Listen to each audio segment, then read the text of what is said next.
The Kansas Oral History Project is dedicated to preserving and providing access to the voices of all Kansans from all walks of life, including those who have been involved in the creation and implementation of public policy. My name is Mike Matson. I'm a volunteer interviewer for the Kansas Oral History Project, and I'm joined today by Kansas Governor Bill Graves. I had the opportunity as a journalist to cover Bill Graves when he was Secretary of State, later had the great good fortune to serve as the governor's press secretary and communications director in his administration. We're going to talk to Governor Graves today about his life. We're going to get a sense of what it was like growing up in Salina. We'll talk about politics. We'll talk about policy. We'll talk about the influences that helped shape his way of life and the thoughts that led to the decisions that he made. And so to kick us off, Governor, welcome.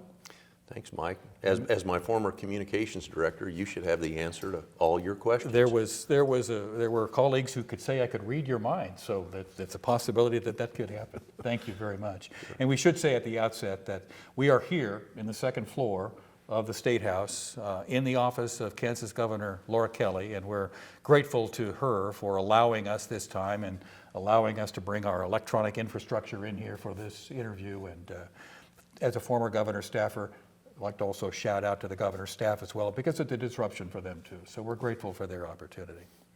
Let's start where it began, Salina, Kansas. What was it like growing up in Salina? Well, Salina was not unlike probably every other Kansas community. Rural, you might say, by nature. Salina had at one point a large Air Force base, Schilling, and there was a big military presence. When I was very, very young, it eventually closed and has transformed itself into sort of a business center now in that community. But Salina was, small enough that you kind of got to know everybody, but large enough that there was a lot going on, and certainly for the Graves family, who, kind of were in the transportation business, being in the community where the, Interstate 70 and 35 crossed was a wonderful place in the heart of the state to be in the transportation business. We'll talk about your family's involvement with the transportation business here in a little bit, but tell us a little bit about your upbringing with your family. You're one of two children of Bill and Helen. Right. My mom, Helen, and William H., and I have a sister, Martha, currently living out in Colorado Springs, and attended public schools, Whittier Elementary School right across the street from where I grew up, a couple of other elementary schools, North Junior High, then Salina High School, which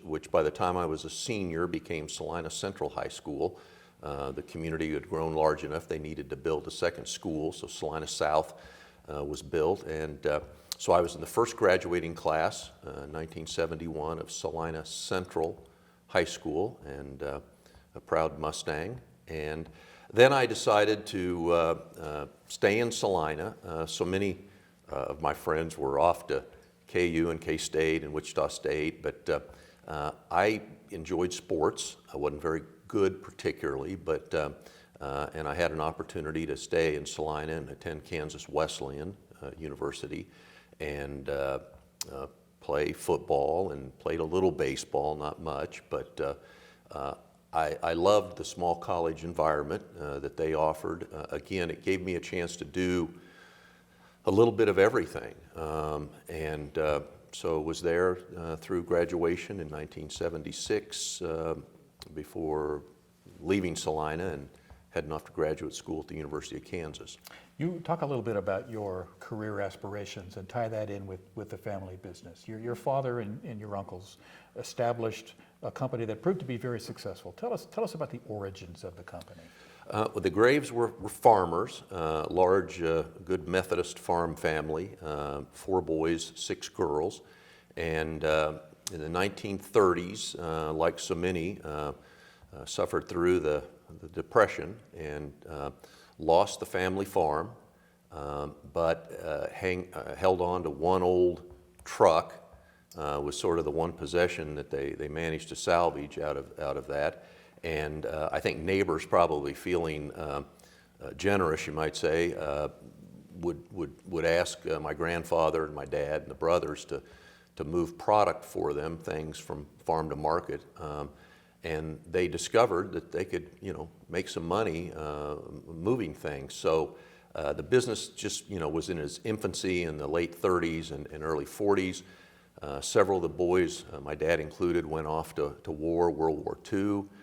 Dad served in a transportation unit, moving supplies in northern Africa and France, and learned a lot more about logistics and how to be successful at that business. Came home, invested in the business, and grew it into a really large multi-state carrier, and at one point had 2,500 employees, thousands of pieces of equipment, and they were a great company. So the family all worked in that business. My uncles, my aunts, my cousins, everybody, it was a family business, and my goal, my aspiration was to follow in my father's footsteps and be the CEO, or at least have a significant role in Graves truck line. And that came to a screeching halt in 1980 when they had an offer to sell that business that they simply couldn't refuse. And so he called me one day, I remember clearly, in Lawrence in graduate school, and he said, "Hey, I tell you, I've sold the business, and you're going to need to find something else to do with your life." So you had most of your cognitive adult life and teenage years, you had this notion of, you knew what you were going to do professionally. Right? Absolutely. You had a sense that this is family business and my father's going to hand it off to me, and so you're working there, you're learning the ropes. So what'd that mean to you? What happened to you when that call came from your father in 1980? Well, I think I did, unfortunately, what too many young people probably do, make immediate bad decisions. I felt like that was sort of the end of the world. I mean, and in fact, I sort of checked out of my graduate studies because I thought the whole graduate degree was about being prepared, for this business challenge. And so I kind of wandered aimlessly for a bit, and then got a phone call about some political stuff going on in 1980, and I very candidly have to say I didn't feel like I had anything better to do, so I thought, well, this sounds kind of interesting, so I'll put my toe in the political water. You had the opportunity then to be surrounded by mentors, maybe too strong of a word, but there were older adult individuals who had an influence in your life and saw that you were struggling after your father sold the company. And so talk a little bit about that and some of those individuals and who they were and what they meant to you. Well, Gary Shear, who I first met when he was recruiting freshmen to participate in his speech and debate program at Salina High, and I signed up, and I enjoyed speech and debate, which was in a way sort of ironic because my father couldn't, he couldn't give a speech if his life depended on it, but I enjoyed that. I had an algebra teacher. His name was K. Pierce, and he taught me about following rules. He was also the head football coach at Salina High, but he eventually became the executive director of the Kansas High School Activities Association, enforcing the rules. So I learned from a master in that regard. And then my college coach, Gene Bissell, who was a hardworking, wonderful man that taught me a lot about extra effort and kind of get going when the going gets tough. But I had three individuals, and in fact it was Gary Shear who had actually left education. Ironically enough, ended up working for Graves Truck Line. My father gave him a job after he left education. And Gary had come then to Topeka when the company was sold, and he had a good sense of what was going on in Topeka. He's actually the one that called me and said, there's a gentleman by the name of Herbert Walker Bush running for president in 1980. Just about everyone else in Kansas was locked in with our favorite son, Bob Dole. but Gary said, Bush needs some people, and Dole's not going to notice or care, and you could really open a few doors and enjoy yourself. So I was actually a very minimum wage paid staffer on the 1980 George Bush presidential campaign. And that led to work in the Secretary of State's office, or the connections that were made and the folks that you were introduced to at that Right. time. In fact, we were a stone's throw over here on Kansas Avenue, and so I would walk here to the Capitol and go to the Secretary of State's office and get voter registration information and just information about the upcoming primary election or the primaries. There was a presidential preference primary at that time, and that's how I met Jack Breyer, who, of course, Bush became the vice presidential running mate of President Reagan and successfully elected. So my campaign experience ended early summer, but by September, Jack Breyer called me and said, "Hey, I have a position open at the Secretary of State's office, and maybe you'd like to come talk to me about it." So I came back to this Capitol building and interviewed with Jack and was hired in September of 1980 to go to work. Did you have an inkling then that public service might be a path for you? No, I really didn't. I was 27 years old. I was just, I needed a job. I was still trying to figure out, I was still on the rebound from the whole family business thing. And so, no, to me, it was just a minor administrative position just down the hall here on the second floor. Your mentors will say about you at that time in your life that the message that they tried to impart to you as a young individual who was looking for a direction was, to those whom much is given, much is expected. And the fact that you had a life dream shattered and were looking for something.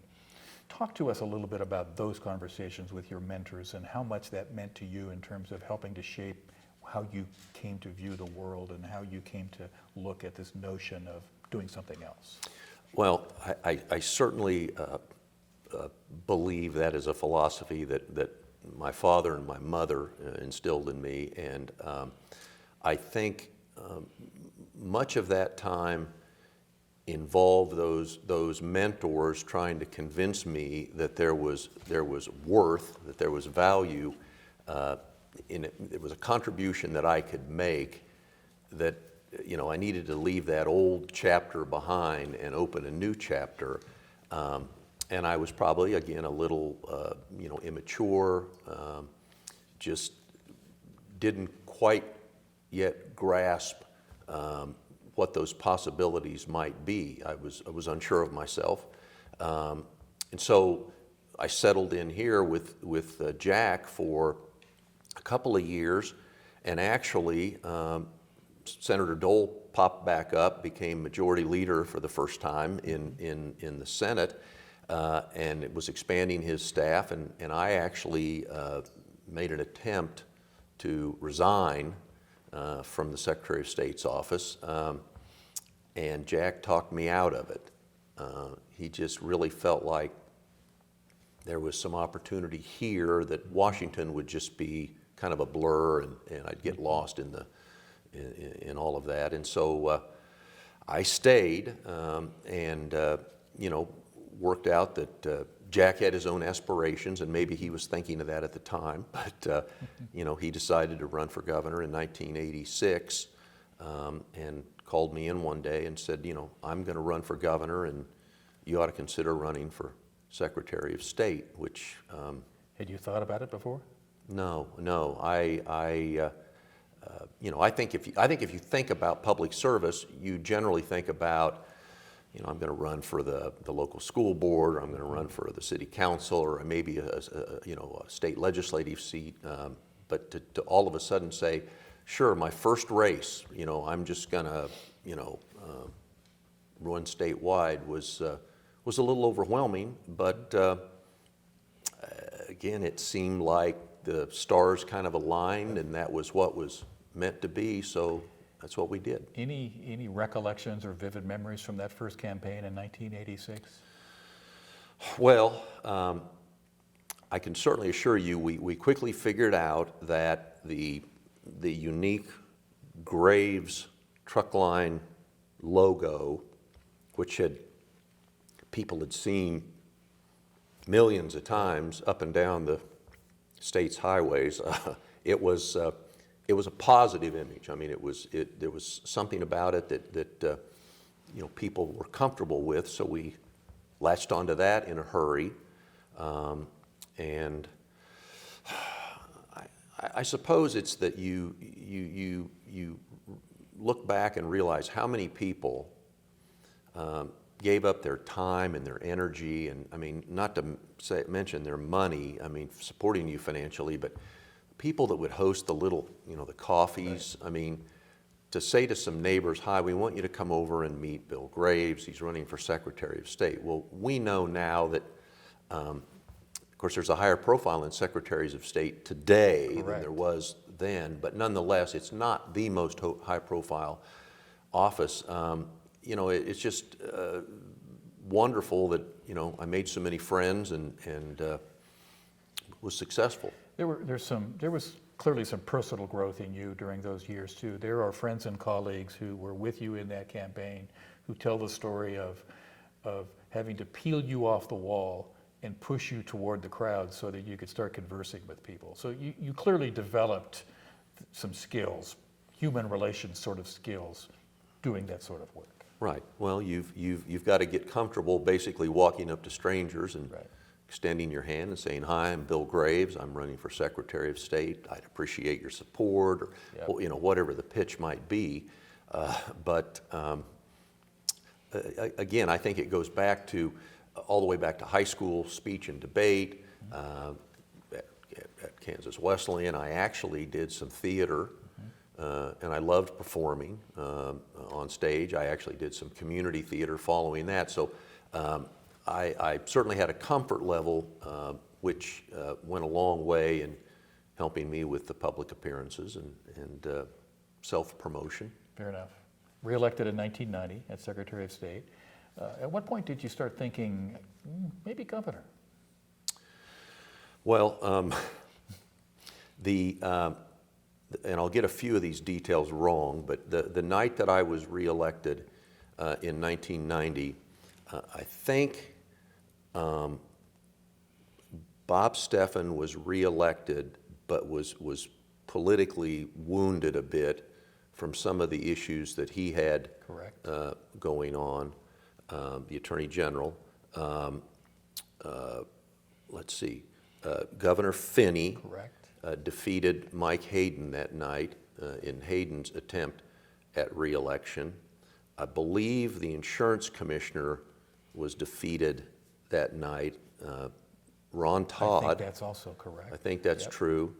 And I believe the insurance commissioner, the treasurer might have been Sally Thompson. I think that's correct. Sally Thompson followed Governor Finney as state treasurer. But when the dust settled on that night, in terms of statewide office holders, well, I was, I looked okay. I mean, so that certainly, there was a thought. There was obviously federal office holders. There were a lot of other people. But I also, I loved public service, but public service was not sort of an all-consuming, this is all I can do with my life. So as we moved away, closer to 1994, I was okay with the idea of running and not winning. You want to win elections, but if you don't win, you do what most people do. You go on with your life, you go get a job, you find something else, some way to contribute. I never viewed public service as a kind of a lifelong career-like endeavor. And I know you know that I'm one that wishes a lot of our public officials would move out of the way sooner. Sure. I think there's no shortage of bright, capable people with good ideas and energy and perspective that if we could just move some of Sure, some sure. of the folks out of the way. So I decided I'd give it a whirl. Okay, before we get out of 1990, we need to talk about your marriage, because that also happened that year. Yeah. And tell us about Linda. Well,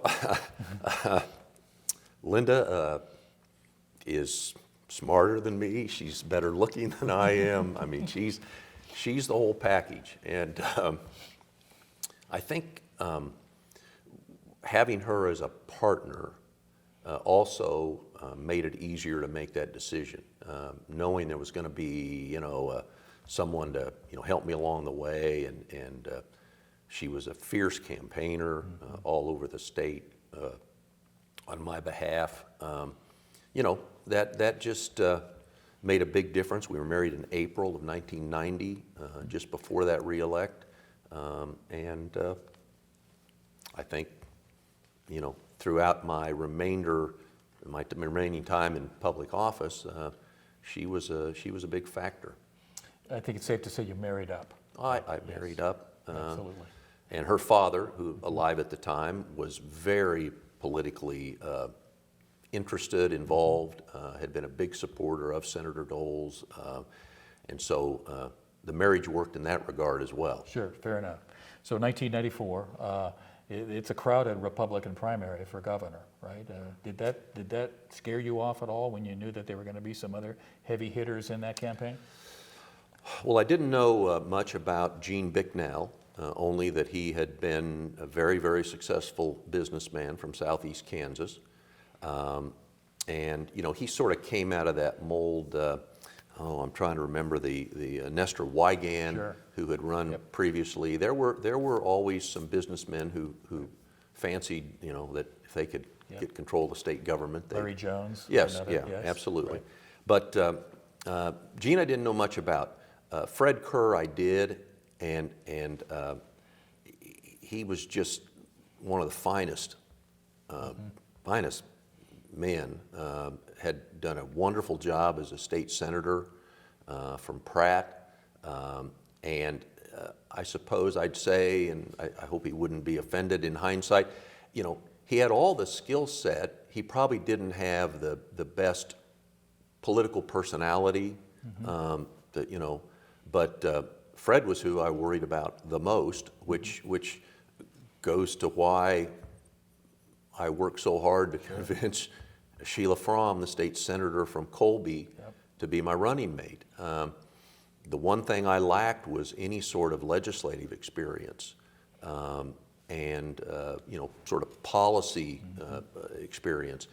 And so having the chair of the Senate Education Committee, someone with the same rural Kansas roots, she was just the sort of the perfect checkmate Right. to Senator Kerr's sort of bona fides, and there were probably 3 or 4 others in that race, but that was kind of the bulk of it. When you think about state government, right? When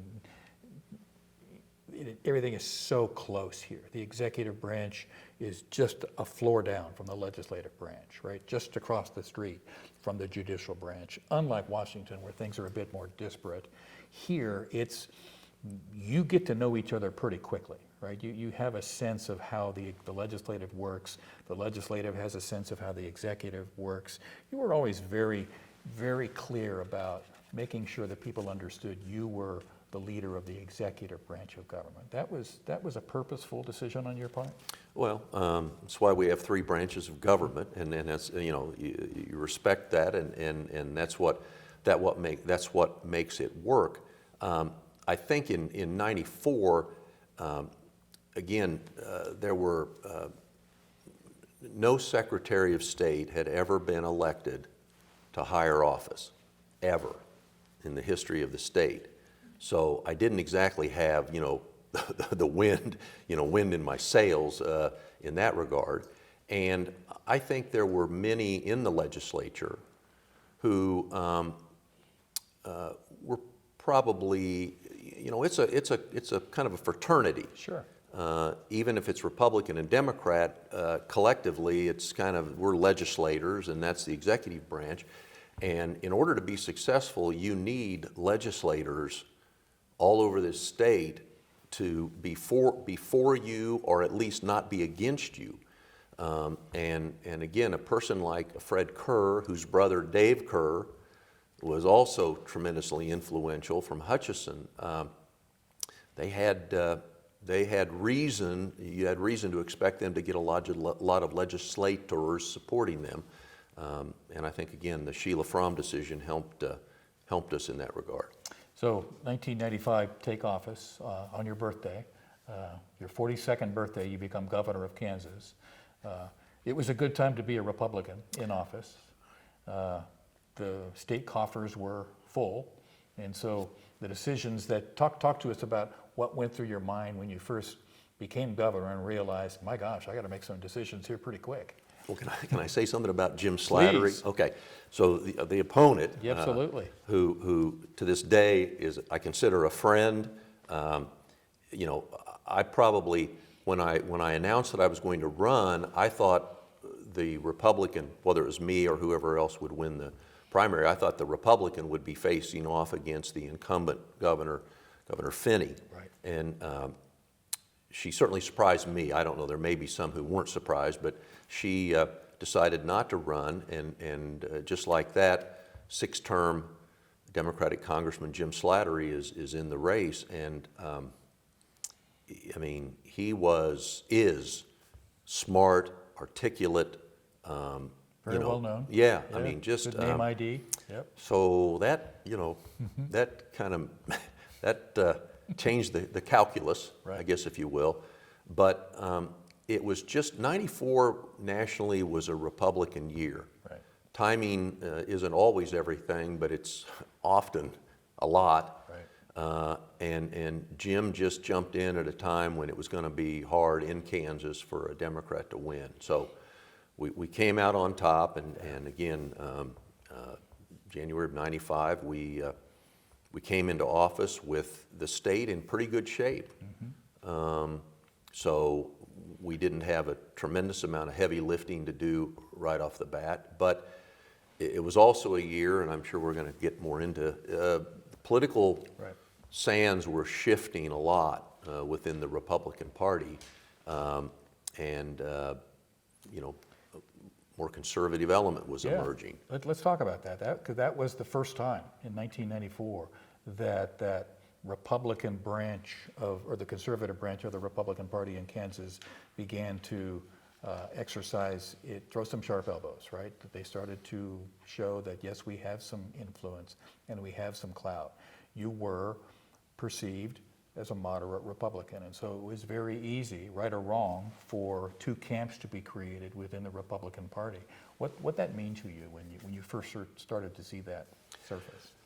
Well, initially it was obviously disappointing because you sort of have this picture of how things are going to go, and we've just won, and we're all going to kind of unite and just work together and do good things for the state, and instead, immediately sort of a family feud breaks out, and we had a lot of, this was the first time that there was really an effort to get precinct committee men and women elected who would then, have their way in the elections within the precincts and congressional districts around the state.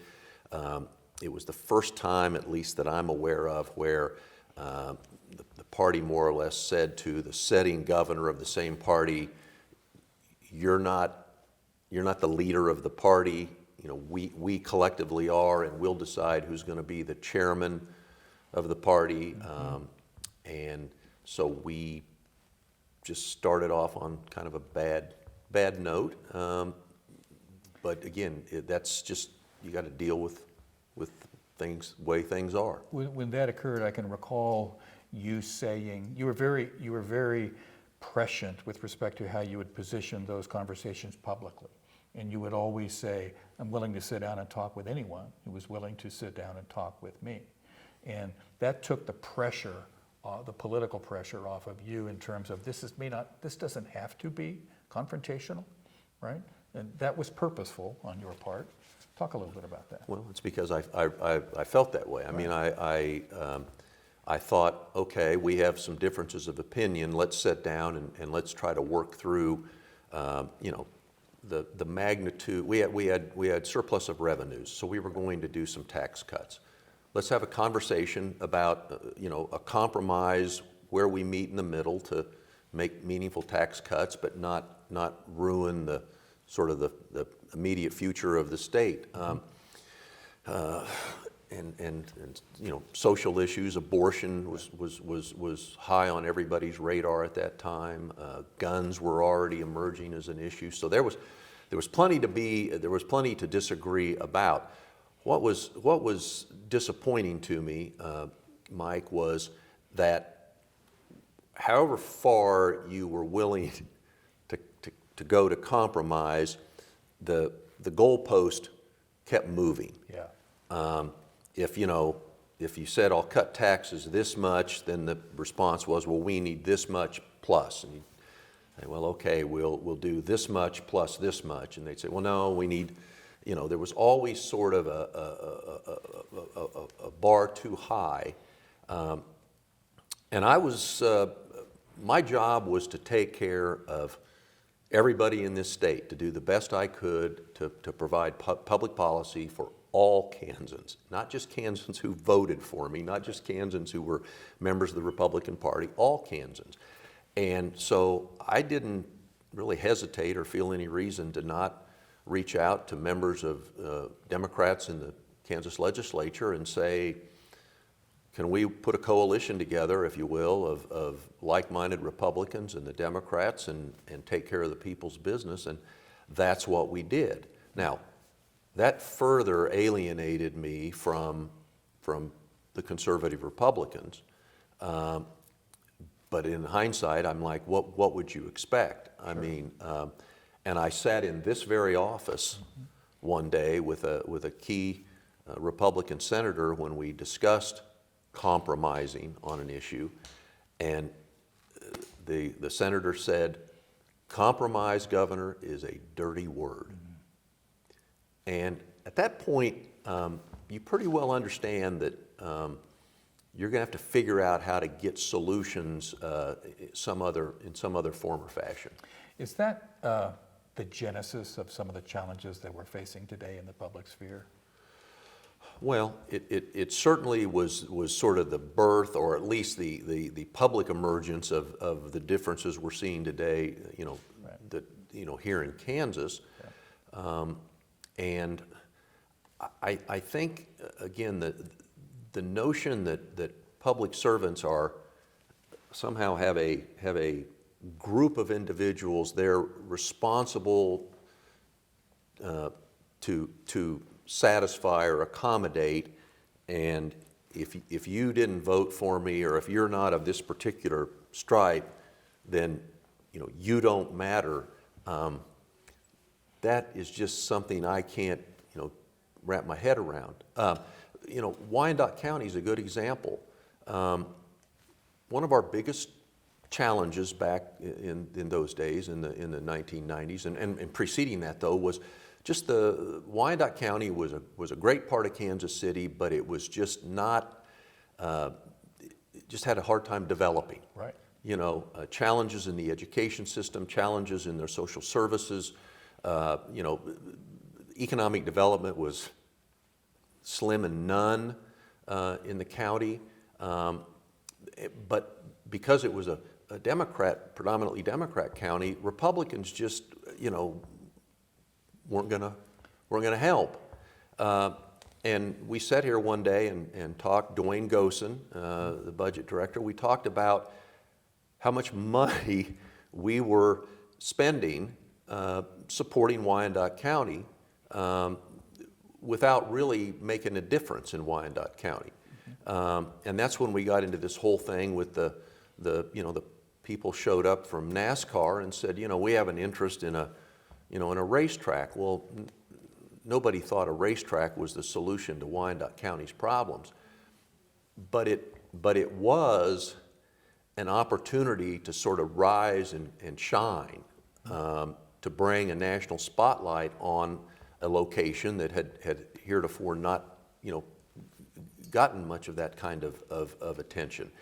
And so, I sent Gary Shear and his team down to a meeting in, I think, South Carolina, or maybe it was North Carolina, and they came back and said, hey, this is something that we need to, pursue further. I got Dean Carlson, the Secretary of Transportation, in my office, and I basically said, Dean, whatever they need in the way of infrastructure improvements in and around that interchange in Wyandotte County, the answer is yes, which, and which Dean did.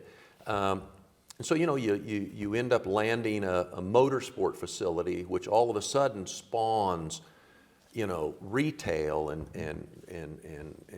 hotels, and then businesses started locating in that vicinity. And, it just sort of transformed Wyandotte County. And I'm very proud of that, because it was a conscientious decision that, we take care of everybody in our state. Yep. You touched on this with respect to mentioning some of your cabinet members, right? One of the first things you did when you took office was surround yourself with very talented people, right? And that was clearly by design. Talk about you as a manager of human resources and how you approached building a cabinet. Well, of course, I have to tell the story about the announcement. We thought it would be, again, because back to my Secretary of State had never been elected to higher office, and all the questions about my capabilities, we decided to really land a big punch and sort of announce everybody at one time. We're going to show everybody we're decisive, and we've got this team. So we went to the old Supreme Court chamber, and we had the list. Steve Williams, who went on to be the head of the U.S. Fish and Wildlife Service, was in the group. We had John LaFavor, who had been at the Department of Revenue, went on to the Internal Revenue Service. Rochelle Chronister, who was a really respected state legislator, had been chairman of Ways and Means, I believe. Wayne Franklin as Human Resources. Dean Carlson came aboard, was the former head of the Federal Highway Administration. Right. It was an outstanding group of individuals, and we introduced everybody to the media upstairs in the chamber, and I believe it was your friend Martin Hoover, probably, who said, Governor, how many of these people are Democrats? And I turned around and kind of looked at the group, and I said, are any of you Democrats? Because I didn't know. Right. It wasn't the way I thought about how you govern. It's not about your political stripes, it's your capabilities. Now, thank goodness, Wayne Franklin raised his hand. There was somebody else, I'm trying to remember. Yeah. But we at least passed the smell test. That's right. I remember a Wayne Franklin quick story. It was right after the inaugural speech. You gathered everyone in the lieutenant governor's office with Sheila Fromm, and it was a rah-rah, let's go to work. And Wayne said, where's my office? And so we had to point him down to the Department of Human Resources at that point. Well, to your question though. Yes, please. I think I view today, and we're talking in 2022, and right. I view today that too many chief elected officials, whether it's presidents or governors, they micromanage to too great a degree what these individuals in the various agencies are allowed to do, or they have people within their governor's office or within the White House who set on people to the point they can't fully use their talents. I loved it when Rochelle Chronister walked in here and said, I have an idea about we called it privatization. It was really subcontracting some of the services for social service programs for Kansans. It was something we'd never done before. People had criticized the way the state was running some of those programs, and I said, let's do it. Dean Carlson, was front and center on coming up with a $13 billion multimodal transportation program. Steve Williams had a number of innovative little programs. I remember he walked in and said, we have a lot of people that like to hunt in this state, but there's not enough public hunting ground. So I have this idea. Let's offer farmers a little stipend, and we're going to create something called the walk-in hunting program. And if you participate and you let your land be available for guys to come and hunt on, we'll pay you, I don't know, it was $1 an acre. It was some amount of money. But it was just sort of those little creative things that I would have never thought of those things. So again, I love the fact that I had a team of people that 99 and 9/10% of the time did not let me down. Fair enough. Fair enough. 95 was also a big year for you and Linda with respect to your family. You've often referred to it as the Katy factor. Talk to us about what adopting your daughter meant to you. Linda and I had both, Linda is an attorney and practicing law in Kansas City. I was obviously involved in my public service and politics. We got married, and it was like we kind of looked at each other and said, well, are we ever, do we have time? Is there going to be a family? And it turned out that was not meant to be. And so we turned our attention towards adoption. And we were very fortunate to find a referral through Wichita of a baby that was going to be born in Texas. And we went through all the hoops of making sure the birth mother was healthy, taken care of, all those issues prior to birth. And then I always think it was one of the most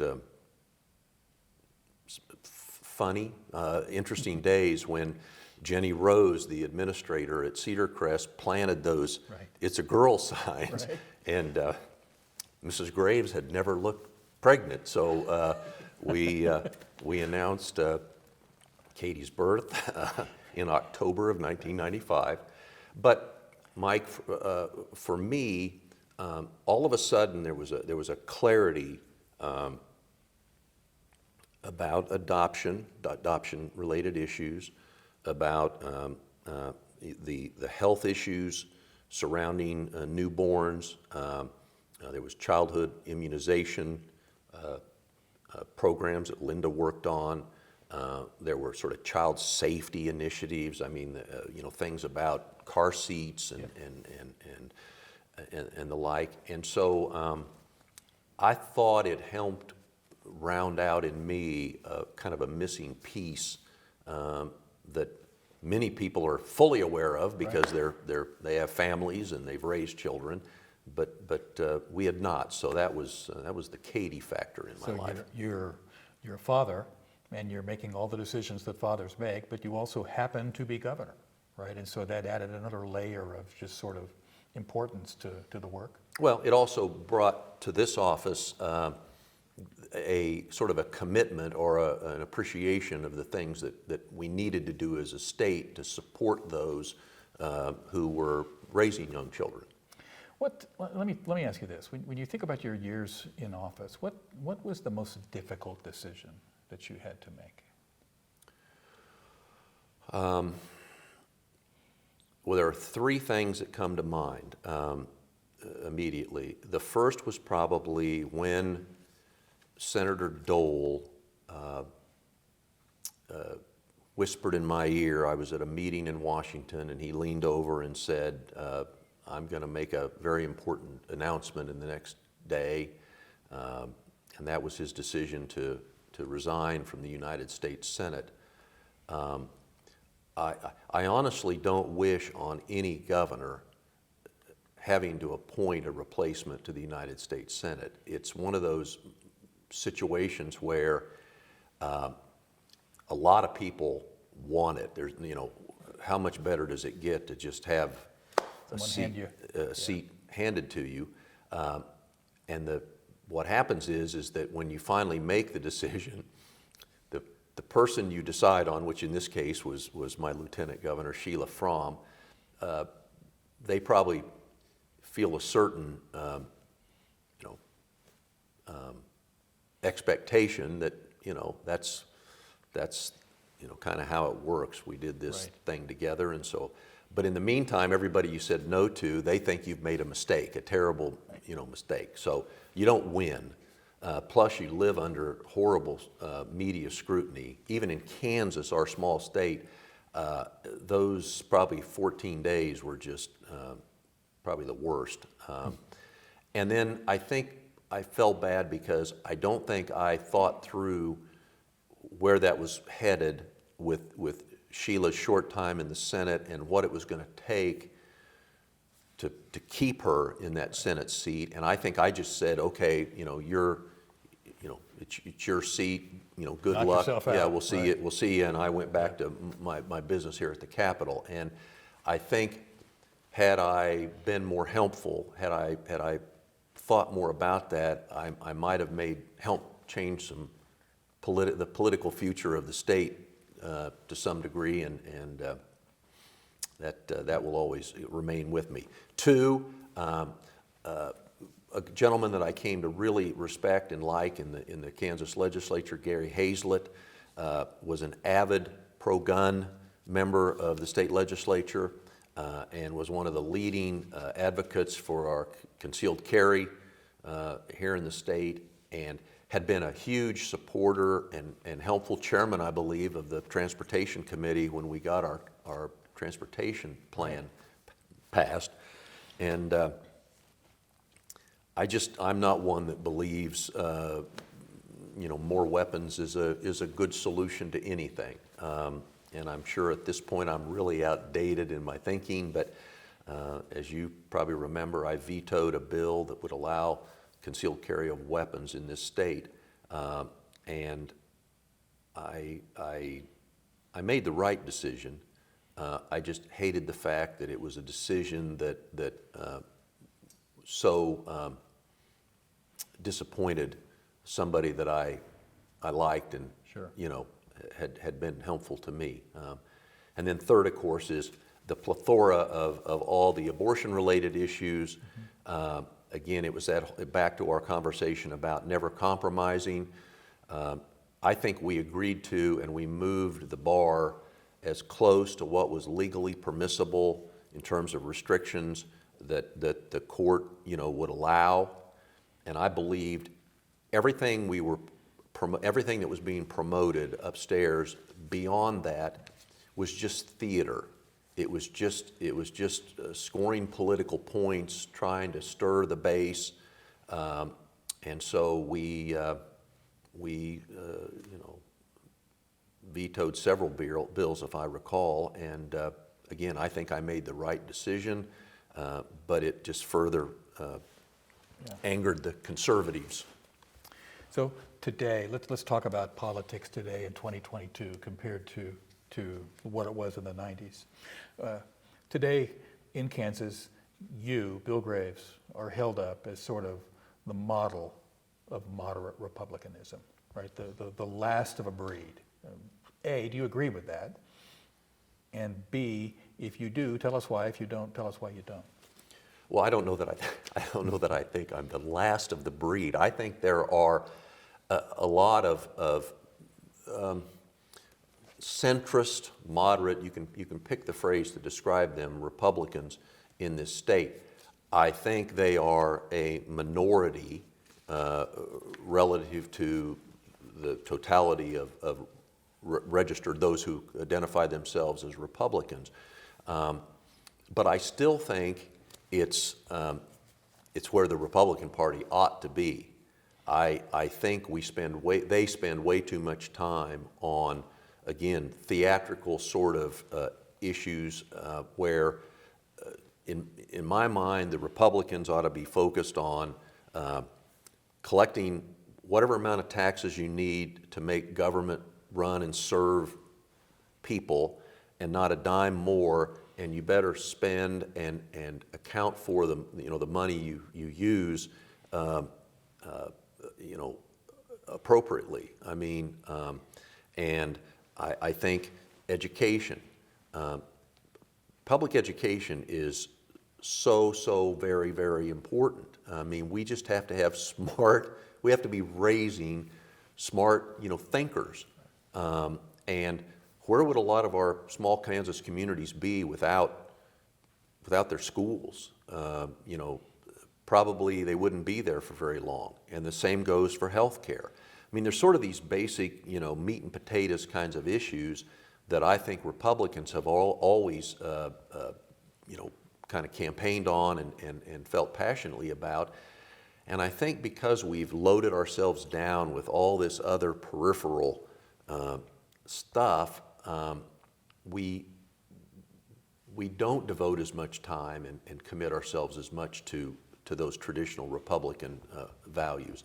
The other thing I'd say, Mike, is, and you know this, making state government work is hard. It's really hard work. These are big operations with a lot of people. They spend a lot of money. They touch a lot of people every day. And I think there are some Republicans who have decided that, well, failing to be able to actually manage these programs, we'll just do away with the programs. That's how we'll solve, our waste and inefficiency problem is we'll just not even have the program, and then there won't be a chance for waste and inefficiency. Well, see, I don't view that as the right answer. The right answer is figure out where the waste and inefficiency is and fix it.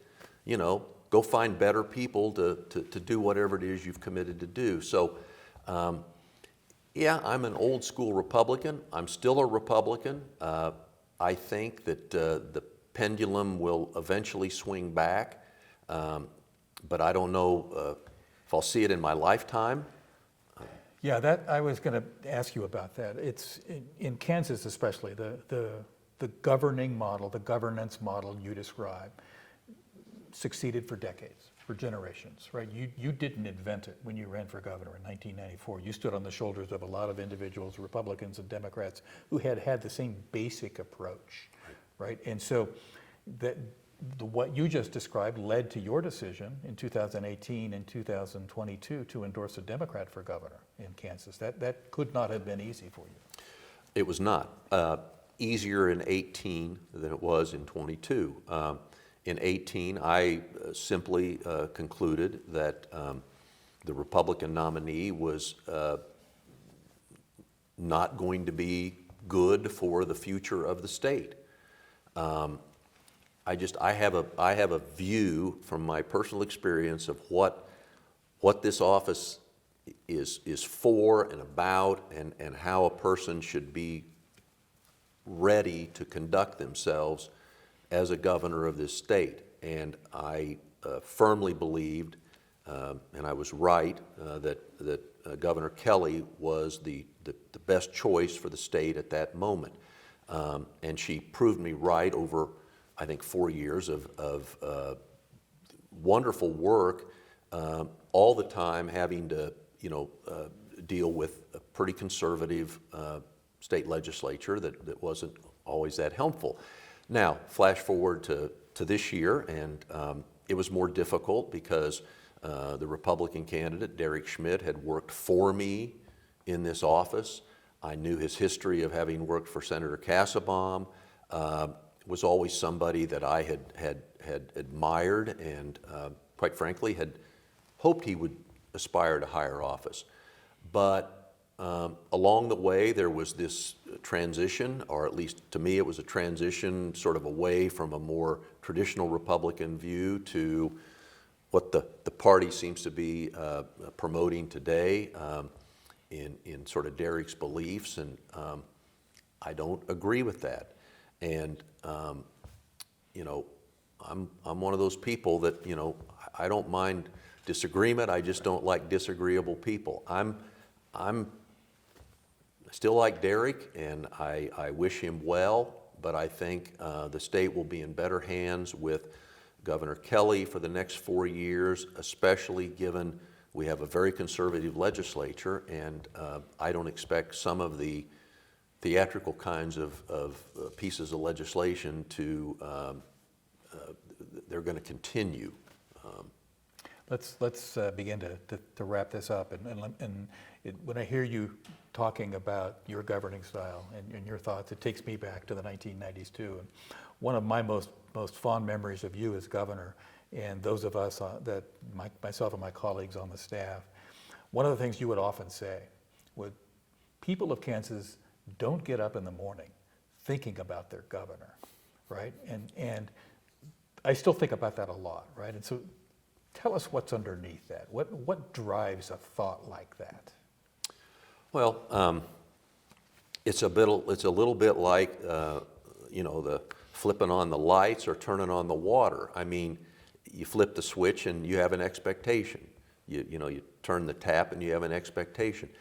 People expect, without thinking about it, that you're here and you're taking care of business.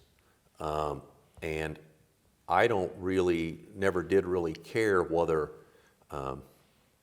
you know, I wasn't looking for adulation or you know, again, I kind of wanted to get in and do my thing and get out.